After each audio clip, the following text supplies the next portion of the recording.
నమస్తే, welcome to mirror TV. నేను పవన్. రాష్ట్రంలో కాంగ్రెస్ వచ్చింది, కరువు తీసుకొచ్చింది అని చెప్పేసి రైతులు లబోదిబు ముత్తుకుంటుళ్ళు. ఒకవైపు రైతు బంధు పేరిట గతంలో కేసీఆర్ గారు పెట్టుబడి కోసం అంతో కొంత సాయం చేసిండు. కానీ ప్రస్తుతం ఉన్న ప్రభుత్వం రైతు బంధు పూర్తిగా ఇవ్వట్లేదు. ఇస్తున్నామని కేవలం పేపర్ స్టేట్మెంట్లు టీవీలలో చెప్పడం తప్ప మాకెక్కడ కూడా అందలేవని చెప్పేసి రైతులు బాధపడుతున్నారు. మరోవైపు ఎండాకాలం రాకముందే మా పొలాలు నీళ్ళతో కాదు కన్నీళ్లతో పారిస్తున్నామని ఇటు సూర్యాపేట జిల్లా వ్యాప్తంగా రైతులు ముత్తుకుంటున్నారు. కానీ కాంగ్రెస్ పార్టీ ఒకవైపు ఎస్ఆర్ఎస్పీ నీళ్ళు ఆపేసి అటు కిందికి వరంగల్ సైడ్ తీసుకెళ్తుందని చెప్పేసి అక్కడ నల్గొండ జిల్లా రైతులు ముత్తుకుంటున్నారు. మేమేం పాపం చేసినాం, మేము ఓట్లేయలేమో, మేము ప్రభుత్వం గెలిచేందుకు మేము సాయం చేయలేమని చెప్పేసి రైతులు బాధపడుతున్నారు. ఇంకోవైపు 2 ఎమ్మెల్సీ సీట్ల టీచర్స్ కావచ్చు, ఇటు ఉమ్మడి నిజామాబాద్, మెదక్, కరీంనగర్, ఆదిలాబాద్లో టీచర్ ఎమ్మెల్సీ కావచ్చు, లేదంటే గ్రాడ్యుయేట్ ఎమ్మెల్సీ కావచ్చు, 2 సీట్లు కూడా బీజేపీ గెలుచుకుంది. మాట్లాడదాం, కాంగ్రెస్ రాష్ట్రంలో కాంగ్రెస్ అధికారంలో ఉంది, కాంగ్రెస్ పార్టీకి ఎందుకు రాలేదు, బీజేపీకి ఎందుకు వచ్చింది. నిజంగానే ఏదైతే రేవంత్ రెడ్డి గారు ప్రచారంలో ఉన్నప్పుడు ఎమ్మెల్సీ ప్రచారంలో ఇక్కడ ఉన్న ఆల్ఫోస్ నరేందర్ రెడ్డి గెలిచినా గెలవకపోయినా మాకు ఎటువంటి లాభం లేదు, ప్రభుత్వానికి నష్టపోయేది కూడా ఏం లేదని చెప్పేసి అటు స్టేట్మెంట్ ఇవ్వడం అదేమైనా ఎఫెక్ట్ చూపించిందా? మనం మాట్లాడే ప్రయత్నం చేద్దాం. మనతో పాటు తెలంగాణ ఫుడ్స్ మాజీ చైర్మన్ రాజీవ్ సాగర్ గారు ఉన్నాడు, కనుక్కుందాం. అన్న, ఏంటి మీ సొంత జిల్లా సూర్యాపేట జిల్లాలో రైతులు లబోదిబు మొత్తుకుంటున్నారు, దీన్ని ఎలా చూస్తారు? ఒక బాధాకర విషయం ఏంటంటే, గత ప్రభుత్వంలో బీఆర్ఎస్ ప్రభుత్వంలో 2 సార్లు మంత్రిగా పనిచేసినట్టు జగదీశ్వర్ రెడ్డి గారు ఆయన తన మనోవేదన, తన బాధపడుతూ ఏడుస్తుండు, తన కన్నీళ్ళు పెట్టిండు. ఒక మంత్రి నీళ్ళు ఇయ్యండ్రా నాయన ఈ ప్రభుత్వానికి వేదన చేసినటువంటి చరిత్ర, అలాంటి పరిస్థితి ఎక్కడ కూడా జరగదు. ఎందుకంటే ఒక కార్యకర్త, ఒక రైతు ఏడ్చిండా అంటే ఎందుకంటే తన ఆవేదన తను ఎవరికి చెప్పుకోలేడు, తన బాధను తన కన్నీటి ద్వారా చెప్పుకునే అవకాశం ఉంటుంది కాబట్టి తను ఆ విధంగా కానీ ఒక మంత్రి ఆ జిల్లాకు 2 సార్లు, ఉమ్మడి జిల్లాకు 2 సార్లు పనిచేసిన మంత్రి వాళ్ళ బాధను చూసుకొని, వాళ్ళ బాధను చూసి తట్టుకోలేక తన కన్నీళ్ళు పెట్టి ఏడ్చితే దాన్ని వీళ్ళు ఏం చేస్తున్నారంటే ఆయన డ్రామాలు చేస్తున్నాడు, ఆయన యాక్షన్ చేస్తుండనే మాటలు మాట్లాడతా అంటే ఏం కళ్ళల్లో ఏం పెట్టుకొని చూస్తుండ్రు. నిన్న మీరే పోయినరు అక్కడికి, అదే గార్లకుంట తండల వాళ్ళు పోతే అదే కాంగ్రెస్ రైతు, అదే కాంగ్రెస్ పార్టీకి ఓటేసిన రైతు అంటుండు, ఇది డ్రామాలు వేస్తలేం నాయన, నీకేం కనిపిస్తుంది చూడు అని కుదుల కాడ పొలం కాడికి తీసుకుపోయి చూపిస్తుండే. ఎండిపోయి ఇట్లా పర్రే వాచిపోయినాయి పొలాలన్నీ కూడా. రైతులు మాకు పార్టీలతో సంబంధం లేదు, ఇదే పార్టీల నేను కాంగ్రెస్ కొట్టేసిన, నాతో పాటు టీఆర్ఎస్ ఉన్నాడు, నాతో పాటు బీజేపీ ఉన్నాడు, ఈ పొలంలో అందరూ ఈ ప్రాంతంలో అన్ని రకాల వర్గాలు ఉన్నారు, అందరూ ఓటేసినారు. కానీ ఇలా మేమేం పాపం చేసినాం, మేమేం ఇబ్బంది పడుతున్నాం, ఎందుకు ఇబ్బంది పడాలని వాళ్ళ బాధను చూస్తుంటే అగమ్య గోచరంగా ఉంది. ఎందుకోసం అంటే మీరు అడుగుతున్నట్టు, మీరు ఎస్ఆర్ఎస్పీ నుంచి మీరు కోదాడుకు నీళ్ళు వస్తాయి, హుజూర్నగర్కి నీళ్ళు వస్తాయి, కోదాడలో ఉత్తమ్ కుమార్ రెడ్డికి ఆయన నియోజకవర్గానికి నీళ్ళు తీసుకుపోతాడు. దాని తర్వాత వచ్చేది కోదాడు, వాళ్ళ భార్య గారు ఉత్తమ్ పద్మావతి గారు ఆమె నియోజకవర్గానికి నీళ్ళు తీసుకుపోతాడు. ఆ నుంచి చక్కగా వరంగల్కి తీసుకుపోతారు. వరంగల్లో మీ కాంగ్రెస్ పార్టీ ఎమ్మెల్యేలు కాబట్టి మధ్యలో అన్యాయం అయ్యేది ఎవరు? సూర్యాపేటలో బీఆర్ఎస్ నుంచి గెలిచిన జగదీశ్వర్ రెడ్డి గారు ఉన్నారు, మధ్యలో జనగాంలో ఉన్నటువంటి పల్లారాజేశ్వర రెడ్డి గారు. వీళ్ళ ప్రాంతానికి మాత్రమే నీళ్లు తీసుకుపోవడం వల్ల మీకు అర్థం కాని విషయం ఏంటంటే, నీళ్లు ఎమ్మెల్యే ఇయ్యాడు, మేము నీళ్ళు ఇవ్వకుంటే ఎమ్మెల్యే మీద వ్యతిరేకత వస్తుంది ఏదో అని ఆలోచన చేస్తారు తప్ప ఏ ప్రాంతంలో అయినా నీళ్లు ఎమ్మెల్యే తీసుకొచ్చాడు, ప్రభుత్వం ఇవ్వాలి. ప్రభుత్వం ఇవ్వలేదంటే మీ మీద వ్యతిరేకత వస్తుంది తప్ప మా మీద వ్యతిరేకత రాదు. ఇప్పుడు ఉత్తమ్ కుమార్ రెడ్డి నీటిపారుదల శాఖ మంత్రిగా ఉన్నాడు, సో అక్కడికి మా నియోజకవర్గానికి తీసుకెళ్లొచ్చు. కానీ మధ్యలో ఉన్న నల్గొండని ఎండగడితే ప్రభుత్వానికి వచ్చే లాభం కావచ్చు, అక్కడున్న మంత్రి గారికి వచ్చే లాభం ఏమైనా ఉందంటారు? ఎందుకంటే ఉమ్మడి నల్గొండ జిల్లాలో కూడా మంత్రులు ఉన్నారు, ఆ మంత్రులు ఇప్పటివరకు నోరు తెరుస్తలేరు. నేను ఏమంటున్నా అంటే, ఒక బాధ్యతాయుతంగా మంత్రి పదవులు ఉన్నప్పుడు పార్టీల పరంగా నియోజకవర్గాలను విడదీసి చేయొద్దు. నీళ్ళు అనేది ఇస్తే అందరు రైతుల కోసం ఆలోచన చేయాలి. నీకు ప్రమాణ స్వీకారం చేసినప్పుడు నేను ఎవరిని అన్యాయం చేయకుండా అని ప్రమాణం చేసిన ఒక మంత్రి అయినప్పుడు అక్కడ జగదీశ్వర్ రెడ్డి ఉన్నాడా, బీఆర్ఎస్ పార్టీ వాళ్ళు గెలిచిండ్రా, బీజేపీ వాళ్ళు గెలిచిండ్రా, కాంగ్రెస్ వాళ్ళు గెలిచిండ్రా అనే ఆలోచన చేసేటువంటి మంత్రులు కాంగ్రెస్ పార్టీలో ఉన్నారు. అదే మేము ఎప్పుడు కూడా కేసీఆర్ గారు చెప్పినారు, ఏ పార్టీలకు అనుగుణంగా పార్టీలను చూడొద్దు, ప్రజలను చూడాలి. ప్రజలకు ఏదైతే హామీ ఇచ్చినామో, ఏ విధైతే మన నమ్మకం మనకు ఓట్లేసి గెలిపించారో, ప్రభుత్వాన్ని నిలబెట్టినరో దాంట్లో ఎక్కువ శాతం ప్రజలు ఓట్లేసారు కాబట్టి ప్రజలకు అందాలి తప్ప పార్టీలకు అవసరం లేదు. ఎమ్మెల్యేలతో మనం ఇబ్బంది పెట్టే ఆలోచనతో కేసీఆర్ గారు వీళ్ళు చేసేది అట్లా కాదు. ఎంతసేపు కక్ష రాజకీయం, కుట్రపూరిత రాజకీయం. ఇలా జగదీశ్వర్ రెడ్డిని ఓట్లు ఇబ్బంది పెడితే జగదీశ్వర్ రెడ్డి మీద వ్యతిరేకత రాదు, కాంగ్రెస్ ప్రభుత్వాన్ని మీద వ్యతిరేకత వస్తుంది. అంటే అదే జరుగుతున్న నల్గొండ జిల్లాలో. మేము నల్గొండ జిల్లాకు కావచ్చు, లేకపోతే సూర్యాపేట సైడు నీళ్ళు ఇవ్వకపోతే అక్కడున్న స్థానిక ఎమ్మెల్యే జగదీష్ రెడ్డి పైన వ్యతిరేకత వస్తుంది. సో మేము మా ప్రభుత్వానికి ఏదైనా మంచి పాజిటివ్నెస్ వస్తుందని ఈ ప్రభుత్వం ఆలోచిస్తుందా? నేనేమన్నా మీ ఆలోచనలే తప్పు. మీరు అంత ఘోరంగా ఉన్నారు. ఎందుకంటే ఒక మంత్రి అంత చిన్నగా ఆలోచిస్తుందంటే మీరు ప్రజలది ఇదే రాష్ట్రాన్ని ఏం కాపాడతారు?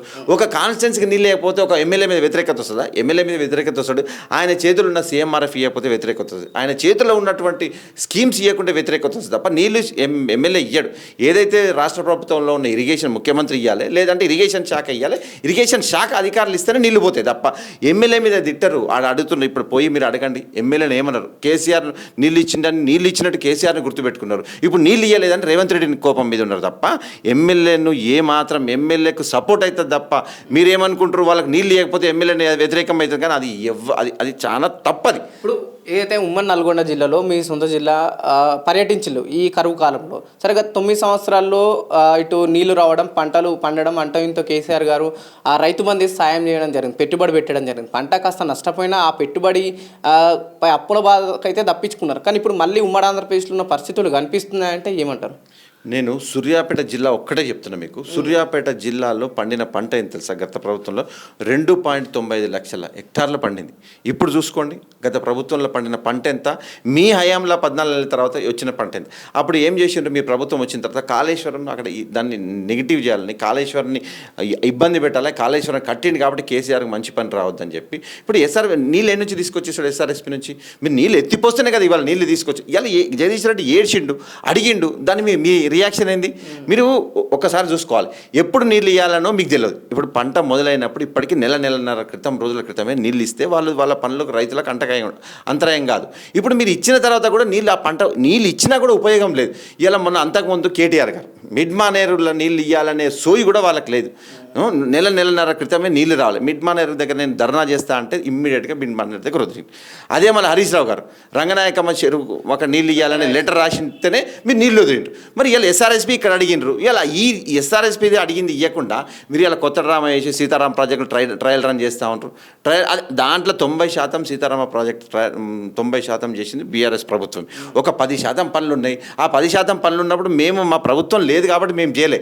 ఇలా మంత్రి మాట్లాడుతూ ఉండు 11,000 రూపాయల కోట్లు వాళ్ళు ఖర్చు పెట్టినరు. ఖర్చు పెట్టి కూడా వాళ్ళు నీళ్ళు ఇవ్వకుండా దానికి ఉపయోగం లేకుండా మేము నీళ్ళు ఇచ్చినామని చెప్పి, అరే మేము ప్రభుత్వం ఉంటే మేము ఇస్తాం. మా ప్రభుత్వం ఓడిపోయిన తర్వాత మీకు 14 నెలల సమయం అయింది. మీరే 6 నెలల క్రితం ట్రయల్ రన్ చేసి మళ్ళీ నిన్న ట్రయల్ రన్ చేస్తూ ఉంటారు. అది ఎస్ఆర్ఎస్పీకి నీళ్ళు ఇరన్నా అంటే నువ్వు సీతారామ ప్రాజెక్ట్ దగ్గర నీకేమంటున్నా వాళ్ళు ఇస్తానికి కూడా నీళ్లు లేవు. ఇప్పుడు నీళ్లు ఎక్కడి నుంచి ఎత్తిపోయి అందులో ఉంటేనే ఆ నీళ్ళు ఇస్తానికి అవకాశం. నీళ్లు లేవు కాబట్టి దాన్ని వాళ్ళు నేర్చుకున్నది ఏంది? గత 9.5 ఏళ్లలో ఎండాకాలం వచ్చింది, వానాకాలం వచ్చింది. సరే 9.5 ఏళ్లలో ఎండాకాలం ఉన్నప్పుడు తెలంగాణ ఎందుకు నెర్రలు బారలేదంటే ఏం చెప్తారు?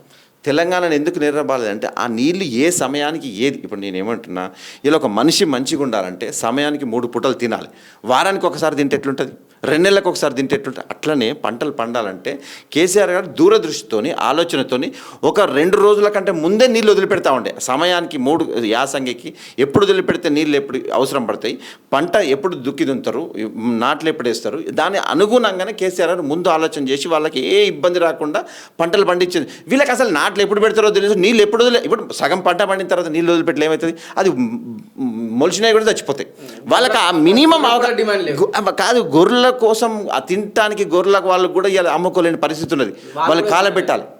దానికి దేనికి కూడా ఉపయోగం. నేనేమంటున్నా, వాళ్ళకు మినిమం అవగాహన లేదు. ఇప్పుడు నీళ్ళు ఎప్పుడు అవసరం, ఎప్పుడు ఇవ్వాలి. నువ్వు 2 నెలలు తిండి పెట్టకుండా 3వ నెల బిర్యానీ పెడితే ఎట్లుంటుంది?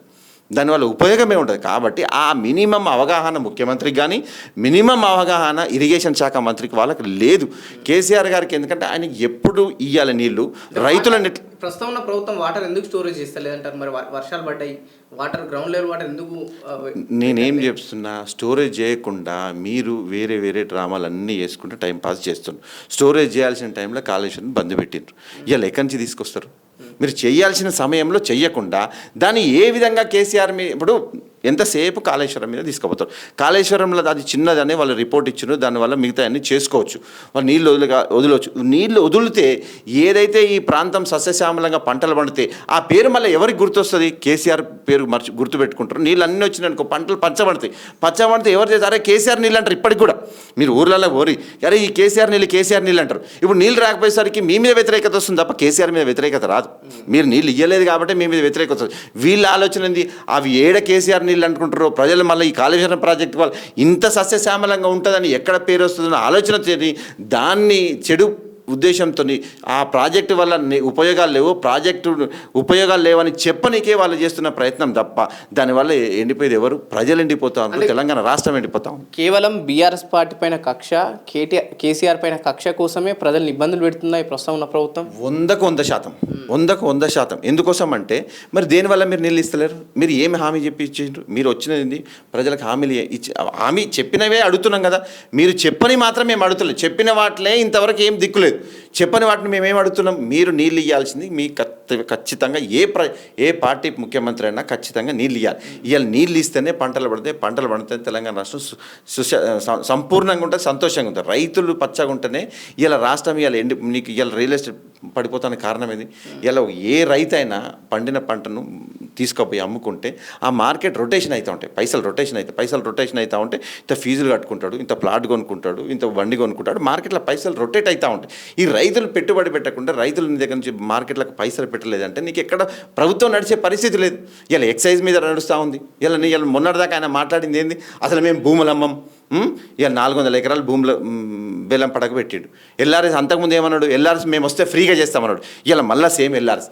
ఏదైతే అబద్ధాలు చెప్పిండ్రో ఓన్లీ ఆయన విమర్శించడానికి తప్ప నిజాయితీగా ఒక మాట నుంచి ఒక స్కీమ్ గురించి 2 మాటలు వస్తాయి. ఆయన అంతకుముందు ఉన్నది ఒక మాట, ఇప్పుడు ఒక మాట. ఇలా మళ్ళీ ఇంకొకటి, ఇలా హైకోర్టు తీర్పిచ్చింది. ఏదైతే లగచర్ల భూములను, ఏదైతే హకీంపేట భూములను నోటిఫికేషన్ రద్దు చేస్తూ తీర్పిచ్చింది. ఇక మీరు దేంట్లో సక్సెస్ అయినరు? మీకు విజన్ ఏమున్నది? ఏది కూడా దుందుడుపు చర్యలు తప్ప ఏ నిర్ణయం తీసుకున్నా కూడా తప్పు నిర్ణయాలు తీసుకుంటారు. మేము ఏదైతే సూర్యాపేట జిల్లా గ్రౌండ్ రిపోర్ట్కి వెళ్ళినప్పుడు దాదాపు ఉమ్మడి ఆంధ్రప్రదేశ్లో అయితే వాటర్ ట్యాంకర్లతో పొలాల్లో పారేయడం చేసినాం. మళ్ళీ అదే ఆ విజువల్స్ కావచ్చు మాకు అవే కనిపిస్తున్నాయి. ఎందుకు ఈ పరిస్థితి తెలంగాణలో మళ్ళీ రావాల్సి వచ్చింది? వాళ్ళకు ఇప్పుడు సంతోషంగా ఉన్నది. ఏ తెలంగాణ సస్యశ్యామల తెలంగాణను, బంగారు తెలంగాణ నాశనం చేసినారో వాళ్ళు కలలు కన్నటువంటి తెలంగాణను మళ్ళీ తీసుకొస్తారు. ఎందుకోసంటే ఉమ్మడి ఆంధ్రప్రదేశ్లో తెలంగాణ ప్రజలు ఎట్లా ఉన్నారో మళ్ళీ ఇప్పుడు ఉమ్మడి ఆంధ్రప్రదేశ్లో తిరగానే వాళ్ళ ఆలోచన విధాలు కనిపిస్తున్నాయి. ఇవాళ మళ్ళీ మీరు మంచి గుర్తు చేశారు. ఇవాళ మళ్ళీ బొంబాయి వలసలు పోతూ ఉంటారు. ఇలా మళ్ళీ చాలా ప్రాంతాల్లో పనులకు పోతూ ఉంటారు. మళ్ళీ మహబూబ్ నగర్ నుంచి వలసలకు పోతూ ఉంటారు. మళ్ళీ పాత రోజులను గుర్తు చేస్తూ ఉంటారు. వాళ్ళు చేసిన తప్పిదాలు, వాళ్ళు చేసిన నిర్లక్ష్యం, వాళ్ళు చేసినటువంటి అనాలోచిత ఆలోచనల వల్లనే మళ్ళీ తెలంగాణ 10 సంవత్సరాలు మంచిగా తీసుకొచ్చి బంగారుపల్లెంలో చేతిలో పెట్టిన దాన్ని మళ్ళీ వెనక్కి తీసుకుపోతూ ఉంటారు. మళ్ళీ ఇవాళ రైతులు ఇంతకుముందు ఎక్కడ కూడా 24 గంటల కరెంటు వాడు రాత్రి పూట పొలానికి పోయే పరిస్థితి లేకపోతుండే. పొద్దున మంచిగా ప్రశాంతంగా వచ్చి మోటార్ ఆన్ చేసుకొని రైతులు పంట పండించుకుంటారు. ఇలా మళ్ళీ పాము కట్ల దగ్గర రాత్రిపూట పోవాలంటే పొలాల దగ్గర ఉంటే పాములు ఉంటాయి. రాత్రిపూట నిద్ర పోవాలంటే వెయిట్ చేసి రైతు ఎప్పుడు కరెంట్ వస్తుందా, ఎప్పుడు మోటార్ వేసుకోవాలా అనేటువంటి పరిస్థితి మళ్ళీ పాత రోజులు తీసుకొస్తూ ఉన్నారు. ఈ పాత రోజులను తీసుకొచ్చి ఇలా వాళ్ళు సంతోషపడతారు తప్ప ఏదైతే రైతుల గురించి ఆలోచన చేసి రైతులను సంతోషంగా నిద్రపోయి ఇంటికాడ వండుకుంటుంటే ఇంతకుముందు రైతులు ఇంటికాడ వండుకొని పొద్దున టైంకి పోయి వస్తుండే. కానీ మళ్ళీ ఇవ్వాలింది 10 సంవత్సరాల క్రితం ఏదైతే పరిస్థితి వచ్చిందో మళ్ళీ దాన్ని కరువును తీసుకురావడానికి వాళ్ళు చేస్తున్నట్టు కృషి ఇలా కాంగ్రెస్ ప్రభుత్వం చేస్తుంది. కాబట్టి ఖచ్చితంగా మీరు చేయాల్సింది ఏంటంటే ఒక్కటి, మీకు విజన్ కానీ మీ అనాలోచిత ఆలోచనల వలన ఈ తెలంగాణ ప్రజలు ఇబ్బంది పడుతూ ఉంటారు. రైట్, ఒకవైపు అటు ఉమ్మడి నల్గొండ జిల్లాలో సాగునీటి ప్రాబ్లం ఉంటే హైదరాబాద్ నడిబొడ్డున అయితే తెలంగాణ రాష్ట్ర రాజధానిలో తాగునీటి ప్రాబ్లం కూడా మొదలైంది. ట్యాంకర్ల గిరాకీ పెరిగిపోయింది. మళ్ళీ ఎందుకు తాగునీటి అవస్థలు కనిపిస్తున్నాయంటే బస్తీలలో చాలా వరకు అవునని సమాధానం వినిపిస్తుంది. ఎందుకు ఈ పరిస్థితి రావాల్సి వస్తుంది? జిహెచ్ఎంసీ వాళ్ళు పూర్తి స్థాయిలో పట్టించుకుంటలేరా? జిహెచ్ఎంసీ ఇప్పటికి 6 మంత్రి శాఖలు లేవు. జిహెచ్ఎంసీ కమిషనర్ చూసింది, మంత్రిత్వ శాఖ తన దగ్గరనే ఉంది, జిహెచ్ఎంసీ కూడా తన దగ్గరనే ఉన్నది. దీనికి ఒక పర్టికులర్గా మంత్రి ఉంటే అరే ఎండాకాలం వస్తుంది, నీళ్ళు ఎప్పుడు తీసుకురావాలా, నీళ్ళు ఎట్లా తీసుకురావాలా, ఆ మంత్రి పర్యవేక్షణ దాని మీద టైం కేటాయించే అవకాశం ఉంటుంది. 6 శాఖలు నువ్వు ఎప్పుడు ఉదయం నువ్వు ముఖ్యమంత్రి పదవి ఎప్పుడు చేయాలి, మిగతా 6 శాఖలను ఎప్పుడు పట్టించుకోవాలి. ఇట్లాంటి అన్నీ కూడా ఇంపార్టెంట్ శాఖలన్నీ కూడా తన దగ్గర పెట్టుకుంటాయి. ఎందుకంటే ఈ అన్ని శాఖలు కూడా పైసలు వచ్చే శాఖలు. వేరేటోళ్ళ దగ్గర పోతే నాకేం పని రాదు, నన్ను ఎవరు లెక్క చేయడానికి అన్ని శాఖలు దగ్గర పెట్టుకున్నా సరే దాన్ని నిర్వర్తించే అది నాలెడ్జ్ ఉందా? ఆ నాలెడ్జ్ కూడా లేదు. ఆ నాలెడ్జ్ లేకుంటే ఏమవుతుంది? ఇలా మళ్ళీ పాత రోజులు ఏమైంది, ఇలా ట్యాంకర్ రాగానే బిందెలు తీసుకొని వచ్చి కొట్లాడుకుంటుండే. ఇంతకుముందు అట్లాంటి పరిస్థితి ఉందా? మీరు ఎక్కడన్నా చూసినారా 10 సంవత్సరాల కల్లా? మళ్ళీ ఎందుకంటే ఆల్రెడీ మనం విషయం నీళ్లు పెట్టినాం, నల్ల ఇచ్చినాం. ఆ నీళ్లు లేకుండా గ్రౌండ్ వాటరే లేవు. నీళ్ళు ఎక్కడి నుంచి రావాలి? గ్రౌండ్ వాటర్ లేకుండానే చేయాల్సిన డ్యామేజ్ అంతా చేసేసిండ్రు. ఇప్పుడు డైరెక్ట్గా 10 లక్షల ఎస్ఆర్ఎస్పీ కింద 10 లక్షలు వాటర్ ద్వారా వస్తాయి. ఇండైరెక్ట్గా 16 లక్షల ఎకరాలు పండుతుంది. మీరు డైరెక్ట్గా వాటర్ లేనప్పుడు ఇండైరెక్ట్గా ఉన్న 16 లక్షలు కూడా నష్టపోయినట్టే కదా. ఇప్పుడు రేవంత్ రెడ్డి గారు ఏమన్నారంటే రీసెంట్గా సభ పెట్టినప్పుడు చాలా కాలం కింద కాళేశ్వరం వారు ఎటువంటి లాభం జరగలేదు రైతులకు, కేవలం తెలంగాణ అదృష్టం బాగుండి అంతో కొంత వర్షాలు పడడం వల్లనే పంట పండింది, ఈ ప్రాజెక్టుల వల్ల ఎటువంటి లాభం చేకూరలేదని చెప్పేసి రేవంత్ రెడ్డి స్టేట్మెంట్ ఇచ్చిండు. మీరు కూడా చూసే ఉంటారు, దీని గురించి ఏం చెప్తారు? నేనేమంటున్నా, నువ్వు కాళేశ్వరం లాగా లాభం జరగలేదంటే ఇవాళ తుంగతుర్తి, కోదాడ, హుజూర్నగర్ ప్రాంతం ఎందుకు ఎండిపోయింది? కాళేశ్వరం లాభం జరగలేదంటే మరి వర్షాలు ఇప్పుడు కూడా వర్షాలు పడ్డాయి కదా, మరి వర్షాలు పడ్డప్పుడు ఎందుకు ఏడుస్తున్నారు రైతులు? ఎందుకు ఏడుస్తున్నారు? ఆయన ఇప్పుడు నేను ఎగ్జాంపుల్ ఆయన చెప్పిన దాంట్లోనే ఉన్నది. ఇప్పుడు కాళేశ్వరంలో లాభం జరగలేదంటే ఇవాళ రైతులు ఎందుకు ఏడుస్తుండ్రు? వర్షాలు మేమున్నప్పుడు పడ్డాయి, మీరు ఉన్నప్పుడు పడ్డాయి కదా, మీరు ఉన్నప్పుడు పడ్డాయి, మరి రైతులు ఏడవద్దు కదా, ఎందుకు ఎండిపోతున్నాయి? కాళేశ్వరం వల్లనే ఇవాళ మా చివరన తుంగతుర్తి ప్రాంతానికి ఇలా కాళేశ్వరం 5 ఎకరాలు ఉన్నది, ఇలా 50 లక్షలైంది. ఇవాళ ఎకరం 5 లక్షలు ఉన్న ఎకరం ఇవాళ 50 లక్షలు అయిందంటే కాళేశ్వరం నీళ్ళు రాబట్టి. ఆయనకు అర్థం కాంది ఏంటంటే ఆయనకు మొదలు తెలియదు, కొస తెలియదు, ప్రాజెక్టులు ఎక్కడున్నాయో కూడా. ఎందుకంటే ఆయన ప్రాజెక్టుల మీద అవగాహన లేదు. ఆయనకు ల్యాండ్ రిజిస్ట్రేషన్లు, ఎల్ఆర్ఎస్ మీద, అదే రిజిస్ట్రేషన్ భూముల మీద, ఎక్కడైతే భూములు అమ్మాలి, ఎట్లా భూములు తీసుకురావాలి, ఎట్లా లిటిగేషన్ చేయాలనే దాని మీద ఉన్నంత అవగాహన, ఇరిగేషన్ మీద అవగాహన ఉంటే ఇలా తెలంగాణ మంచిగా పచ్చగా పంటలు పండుతూ ఉండే.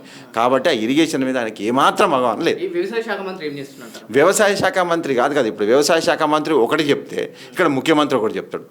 వ్యవసాయ శాఖ మంత్రి చెప్పంగానే మళ్ళీ అదే జిల్లాలో ఫైనాన్స్ మినిస్టర్ ఒకటి చెప్తాడు. ఇలా ఒక శాఖకు సంబంధించినటువంటి నిర్ణయాలు ఆ శాఖ మంత్రి చెప్తే నడవాలి. దాదాపు 12 మంది మంత్రివర్గంలో 12 మంది ఉన్నారు. 12 మంది ఒక మాట మీద ఉంటారు.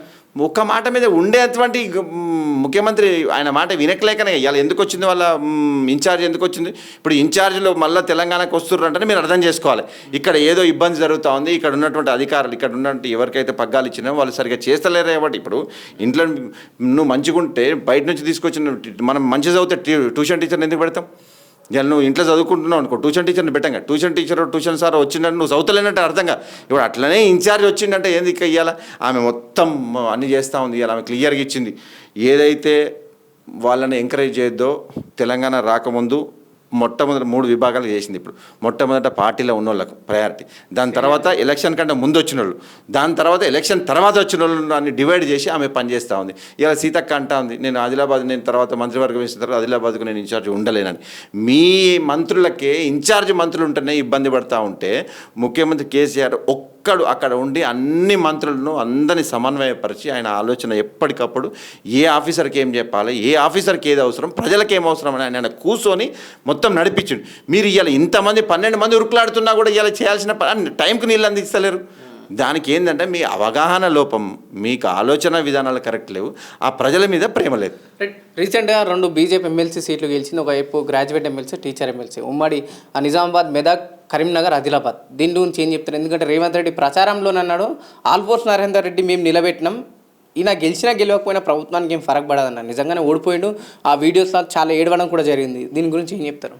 ఇప్పుడు ఆయన బలవంతంగా ఆల్ ఫోర్స్ పెట్టి తీసుకొచ్చిండు. ఆల్ ఫోర్స్ నరేందర్ రెడ్డిని ఎవరి కోసం తీసుకొచ్చిండు? బీజేపీని గెలిపిస్తానికి.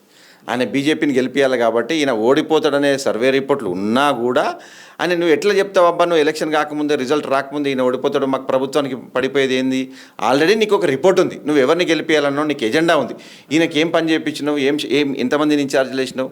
నేను ఇంకోటి ఏమడుగుతున్నాను, ఒక ఎమ్మెల్సీ ఎలక్షన్లలో ఏ ముఖ్యమంత్రి వచ్చి ఇన్నిసార్లు ప్రచారం చేయాలి? ఒక ఎమ్మెల్సీ ఎలక్షన్లలో కూడా ముఖ్యమంత్రి వచ్చి ప్రచారం చేసినా కూడా 2 బీజేపీ వాళ్ళు గెలిచారు. 2 బీజేపీలుగా దీని అర్థమైంది, నువ్వు అందులో మళ్ళీ కూడా రెఫరెండం పెట్టినావు, 55,163 ఉద్యోగాలు ఇస్తేనే నాకు ఓటేయండి అన్నావు. అదే 500 రూపాయలు బోనస్ ఇస్తేనే నాకు ఓటేయండి అన్నావు. అదే 6,000 రూపాయలు రైతు భరోసా ఇస్తేనే ఓటేయమన్నది. మరి ఓటేయలేదంటే దీని అర్థమైంది, ఆ 55,000 ఇచ్చినది బీఆర్ఎస్ ప్రభుత్వం, 500 నువ్వు చెప్పింది ఏంది, సన్న ఓట్లు నువ్వు చెప్పింది మాట ఏంది, ఇప్పుడు ఇస్తున్నది ఏంది? నువ్వు అప్పుడు చెప్పింది ఎంత 15,000, ఇప్పుడు 12,000 ఇస్తున్నావు. నువ్వు చెప్పింది చెయ్యలేదు కాబట్టి నీకు ఓటేయలేదు అనేది క్లియర్గా ప్రజలు నీకు చెప్పిండ్రు. అంటే ముందు నుంచే రేవంత్ రెడ్డి ఆర్ఎస్ఎస్ బ్యాక్గ్రౌండ్ నుంచి వచ్చిండు, బీజేపీ బలమైన పాత్ర పోషిస్తుంది, నిజంగానే అదే కనిపిస్తుంది తెలంగాణ రాష్ట్రంలో. ఇప్పుడు ఆర్ఎస్ఎస్ బ్యాక్గ్రౌండ్ అనేది ఆయన వ్యక్తిగతం, కానీ ప్రభుత్వాన్ని నడపాలంటే ఆయనకు ఫ్రీ హ్యాండ్ ఇవ్వాలంటే బీజేపీ కబంధాస్తాల చేతుల్లోనే పనిచేస్తుండు. ఇంకో కాంగ్రెస్ అధిష్టానం చెప్పినట్టుంటే, కాంగ్రెస్ విధానాలు, నేను కాంగ్రెస్ అధిష్టానం చెప్పినట్టు వింటే ఈ ఎలక్షన్స్ మొత్తం మీరు చూడండి, రాహుల్ గాంధీ గారి జేబులో కాన్స్టిట్యూషన్ ఉంటుంది, కాన్స్టిట్యూషన్ నుండి ఆయన ఏమంటాడు రాహుల్ గాంధీ గారు, ఎవరిని కూడా పార్టీలకు చేర్చుకోవాలంటే వాళ్ళు ఏదైతే గెలిచిండ్రో వాళ్ళు అక్కడ రిజైన్ చేసి కాంగ్రెస్ పార్టీలో చేర్చుకోమని చెప్పిండు. నీకు ఇక్కడ జరిగింది ఏంది? 10 మంది మీద ఎందుకు జాయిన్ చేసుకున్నావు? మరి రాహుల్ గాంధీ మాట వింటే, రాహుల్ గాంధీ అక్కడ మాట్లాడేది దేశంలో మాట్లాడిన మాట తెలంగాణలో ఎందుకు నడుస్తలేదు? ఇప్పుడు గతంలో కూడా రేవంత్ రెడ్డి అదే అన్నారు, కేసీఆర్ ఇంటి పైన వాళ్ళ కాకి మా ఇంటి పైన వాళ్ళతో ఖచ్చితంగా నేనే కాల్స్తానన్నారు. ఇది ఎడ్డిల్లిందంటారు. కాలుస్తా అన్నాడు, లాగులో తొండలేస్తా అన్నాడు, కట్టేసి కొడతా అన్నాడు, రాళ్ళు ఇసిరేస్తాడు. ఇవన్నీ ఆయనకు చేయాలనా? ఇలా ఆయన చేసుడు కాదు, ప్రజలే ఆయనకు చేస్తే రోజులు వచ్చినాయి. ఇలా ఆయన మాట్లాడిన మాటలే ఆయనకు లాగల తొండలేస్తారు ఇవాళ ప్రజలు. రాళ్ళు వేసి కొడతారు. మేము చేయాల్సిన అవసరం లేదు, ప్రజలు వేస్తారు. ఇవాళ నువ్వు మాట్లాడిన ఏ మాటకు నువ్వు కట్టుబడి ఉన్నావు? నేనేమంటున్నా, నువ్వు ఆ రోజు పీసీసీ ప్రెసిడెంట్ అయిన తర్వాత మొట్టమొదటి రాగానే చేసింది ఏంది? ఎవరైతే కాంగ్రెస్ పార్టీలో గెలిచి కాంగ్రెస్ నీళ్లు తాగి కాంగ్రెస్ జెండాను మోసి గెలిచిన వాళ్ళు టీఆర్ఎస్ పార్టీలకు బీఆర్ఎస్ పార్టీలకు పోయినరని చెప్పి నువ్వు అలా పెద్ద పెద్ద మాటలు మాట్లాడినావు. అయ్యా, నువ్వు వచ్చిన తర్వాత చేసింది ఏంది? నువ్వు వచ్చిన తర్వాత అదే విధానాలు కొనసాగించినావు కదా. మరి రాహుల్ గాంధీ చెప్పింది నువ్వు ఏం చేసినావు? నువ్వు రాహుల్ గాంధీ చెప్పింది చేస్తలేవు. ఎల్పీనే కలిపేసుకుంది బీఆర్ఎస్. అది ఎల్పీని కలిపేసింది, అది టెక్నికల్ దాని ప్రకారం. ఇప్పుడు నేనేమంటున్నా, టెక్నికల్ దాని ప్రకారం కలిపేసింది కాబట్టి వాళ్ళు ఇలాకు అటువంటి లీగల్ కాంప్లికేషన్స్ ఏం రాలేదు. నీకు ఇవాళ ఏంది, ఎప్పుడు 25వ తారీఖు మళ్ళీ సుప్రీంకోర్టు వాయిదా పెట్టింది. ఇవాళ రేపో 10 ఎమ్మెల్యేలు కూడా వచ్చిందనుకో, ఏ ఒక్క సీటు కూడా మీరు రారు, ఎట్టి పరిస్థితుల్లో ఒక్క సీటు కూడా. ఎందుకంటే ఇవాళ రిజల్ట్స్ని చూసి 6 నెలలు పోస్ట్ పోన్ చేసేది గ్రామ పంచాయతీ ఎలక్షన్. 6 నెలల వరకు అక్కడ ఎలక్షన్స్ కావు.